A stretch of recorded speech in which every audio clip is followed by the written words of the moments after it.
आप देख रहे हैं हेडलाइन इंडिया न्यूज। अलीगढ़ हवाई अड्डे पर पूर्ण पैमाने पर एयरपोर्ट इमरजेंसी एक्सरसाइज का आयोजन किया गया, जिसमें उप नियंत्रक महोदय के आदेशानुसार एवं सहायक उप नियंत्रक महोदया के निर्देशन में सिविल डिफेंस नागरिक सुरक्षा से CP सिंह महोदय के साथ सिविल डिफेंस के 47 जवानों ने मॉक ड्रिल में प्रतिभा किया। इस मॉक ड्रिल में आपदा प्रबंधन, स्वास्थ्य, police, fire, NDRF, civil defence, नागरिक सुरक्षा सहित सभी विभागों ने प्रतिभा किया। संवाददाता प्रीति शर्मा की रिपोर्ट।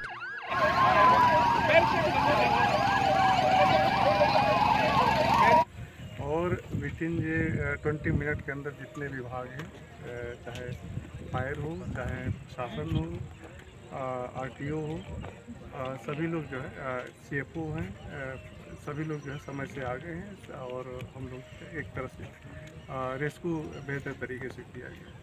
तो इसमें कुछ लोगों की घायल या मृत्यु? इसमें 10 लोग घायल हुए हैं। कोई बड़ा जो है कोई जनहानि नहीं हुआ है। किस विभाग के लोगों ने किस तरह से ये उपलब्धि की है?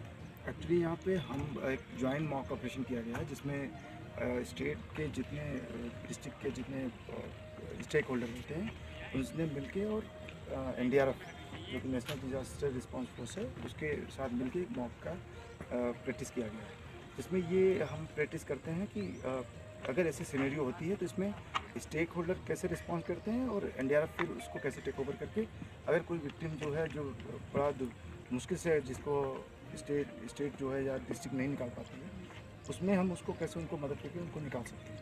तो यहाँ पे 10 विक्टिम जो हमने सिनेरियो पेंट किया था उसमें से 8 विक्टिम इन्होंने निकाल लिया था। तब तक जब इनसे जो नहीं निकल पाया उसके बाद जब NDRF को खबर मिली हम वहाँ पहुँचे और 2 जो विक्टिम थे उनको सही सलामत निकाल के हॉस्पिटल भेज दिया। सर किसके विभाग यहाँ पर लोग? ये फायर NDRF के थे ही हम लोग, और उसके पहले ये लोग फायर सर्विस, पुलिस एवं यहाँ के सिविल एडमिनिस्ट्रेशन के लोग, और ये वॉलंटियर भी थे। हमें उसके पहले जो फर्स्ट रिस्पॉन्डर की थे। ये मूवी कहाँ हुई? ये अलीगढ़ एयरपोर्ट जो है वहाँ पे अधिकारी हो। और सामान्यतः विभिन्न विमानपत्तनों पर जो आजकल सिनेरियो देखने में आ रहा है कि हवाई जहाज दुर्घटनाग्रस्त होते हैं और उन परिस्थितियों में बहुत सारी सुविधाएं जो कि नहीं मिल पाती हैं किसी वजह से, उन सब को हम मिनिमाइज़ कैसे कर सकते हैं और कैसे हम अपनी सारी सुविधाओं को शीघ्र से शीघ्र प्राप्त कर सकते हैं, उसके लिए मॉक ड्रिल की गई है यहाँ अलीगढ़ विमानपत्तन पर। और यहाँ पर सबसे पहले है कि जब कोई जहाज़ लैंड करता है तो उसकी इमरजेंसी कितने देर में डिक्लेयर होती है, उसके बाद कौन कौन सी एजेंसियाँ कितना समय अपना लगाती हैं। तो यहाँ पर यथा समय, जहाँ तक एयरपोर्ट पर एक अपना फायर के लिए रहता है और एम्बुलेंस का रहता है, वो यथा समय पहुँच गया समय से, और उसी के अनुसार प्रशासन से जो सहायता थी, उपलब्ध सहायता, वो भी समय रहते हुए ठीक प्रकार से प्राप्त हुई। अभी ये है कि यहाँ से जो पेशेंट जो इंजरी होती है तो एम्बुलेंस कितना टाइम हॉस्पिटल जाने में लेती है और हॉस्पिटल से आने में कितना समय लगता है, वो यहाँ पर ये कैलकुलेट किया जाता है। अगर कोई फायर सर्विस बाहर से आ रही है उसे कितना समय लगेगा, अगर कल को इस विमानपत्तन पर कोई इस तरह की हादसे की स्थिति होती है तो उन परिस्थितियों से निपटने के लिए हम और क्या क्या कार्रवाई करना हमारे लिए उचित होगा। क्योंकि कुछ चीज़ों में हमने देखा है, जैसे कुछ एम्बुलेंस 1-2 लेट हो गई हमारी, या एक फायर सर्विस थोड़ा सा एक क्रैश स्टैंडर्ड लेट आ गया, तो उस क्रैश स्टैंडर्ड को और हम शीघ्रता से कैसे लाएँ इस एयरपोर्ट पर। और NDRF टीम को जिसको कि समय रहते और थोड़ा शीघ्रता से आना चाहिए था, उसके लिए थोड़ा सा समय लगा, तो उसको किस तरीके से हम जल्दी से ला सकते हैं। तो कुछ इन्हीं चीज़ों को एनालाइज करने के लिए मॉक ड्रिल की गई है। तो जहाँ तक है काफ़ी हद तक सब कुछ ठीक रहा है मॉक ड्रिल में, और सभी अब एनालाइज होगा, सभी कुछ ठीक ठाक है और मॉक ड्रिल एकदम सफल हुई है।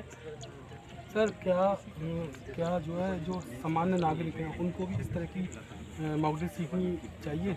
इस तरह की ये सब चीज़ों को एक दूसरे को जानना आवश्यक है, और समय समय पर राज्य सरकार प्रोग्राम बनाती रहती है और करती भी रहती है, लेकिन लोग है कि लोग उनको समझना नहीं चाहते हैं। अग्निशमन विभाग आग बुझाने के लिए बहुत सारी प्रैक्टिसेस कराता है लोगों की, स्टेट गवर्नमेंट है मेडिकल एड में भाई आप किसको कैसे सहायता करते हैं, एडवर्टाइजमेंट करते हैं। RTO ऑफिस से रोड सेफ्टी वाले ये बताते हैं भाई कैसे क्या करते हैं, आप एक्सीडेंट से बचेंगे, किस तरह से एक्सीडेंट नहीं होना चाहिए।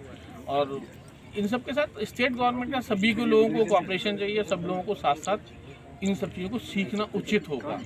ये मॉकड्रिल का मुख्य उद्देश्य यही है कि किसी विमानपत्तन पर यदि कोई ऐसी घटना घटती है जिसमें जान और माल की हानि हो सकती है, उसको कितना कम से कम किया जाए। तो इस परिस्थिति में जैसा कि आज यहाँ पर मॉकड्रिल हुई है और जो हमारा टाइम स्लॉट आया है एम्बुलेंस पहुँचने का या फायर सेक्शन पहुँचने का या और कोई एनडीआरएफ की हमारे पास एड होने का, वो बहुत ही अच्छा टाइम निकल कर क्या है जो विद इन टाइम है। मतलब ये हमारा टाइम आपका 10 मिनट के अंदर अंदर का है हमारी इमरजेंसी डिक्लेयर होने का, जो किसी भी स्टेशन के लिए एक बहुत अच्छी बात होती है। क्योंकि इसमें सबसे अच्छा पहलू ये है कि हमारा अलीगढ़ ज़्यादा दूर नहीं है। यहाँ पर जो सिटी है अलीगढ़, वो सिटी यहाँ से मात्र 8 किलोमीटर है।